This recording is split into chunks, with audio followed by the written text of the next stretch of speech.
When stress is high, resentment builds, and bad attitudes take over.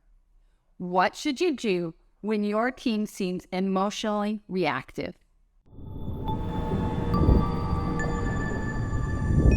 When stress rises, it can create tension in a team, and bad moods can emerge even where you didn't think they would. When this happens, a level head and the ability to stay composed in that situation is leadership gold. There are a couple of things I want you to consider when you're in a situation where others are feeling irritable or stressed. The first thing to do when others are upset is examine your own emotions. When upsetting things are said, we get into the heat of the moment and we can say things that we cannot take back. This comes straight from emotion and it bypasses our filter and does not get censored before it's being said.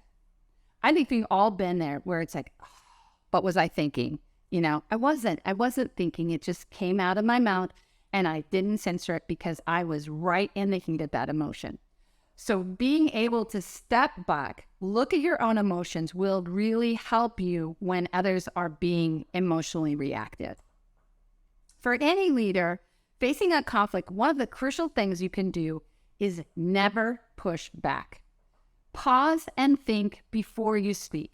Whether you're mildly upset or even angry, being aware of where your emotions are gives you the opportunity to separate your response from your reaction. This can be as simple as giving the problem space to let go of the emotions before approaching the situation again. So walk away, calm down, and then come back. By pausing for that moment, taking your breath, giving yourself that time, you will be able to handle that situation much more appropriately. This brings me to one of my favorite verses in the Bible, which is Proverbs 12:18. I like the New International Version. The words of the reckless pierce like swords, but the tongue of the wise brings healing. Does this mean that we can get it right every time? No, we don't always get it right. But I think that we as leaders, when we strive towards being the one who stays calm, I think that we win and our team wins. This leads me to the second thing to consider when facing conflict, which is to show empathy. It's easier to find resolution when we understand a person's feelings and frustration and where that's coming from.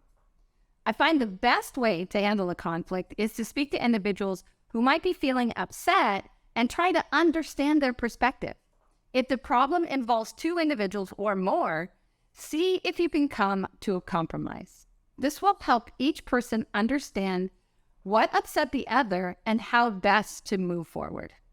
I think this is something that is almost lacking in our culture right now. We just take sides and we don't really try to find that middle ground. And that middle ground is where conflict resolution happens.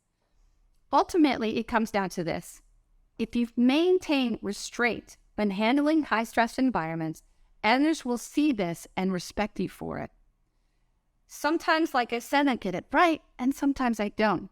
That's just part of being human.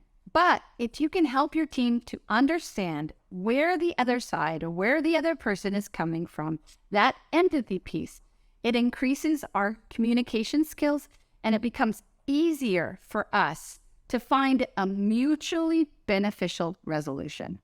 As long as you maintain the high road as their leader, by responding rather than reacting, your team will gain more respect for you as their leader and hopefully feel more at ease in the future, especially when other conflicts arise or in high stress situations. As we know as educators, there's always situations that come up that are high stress.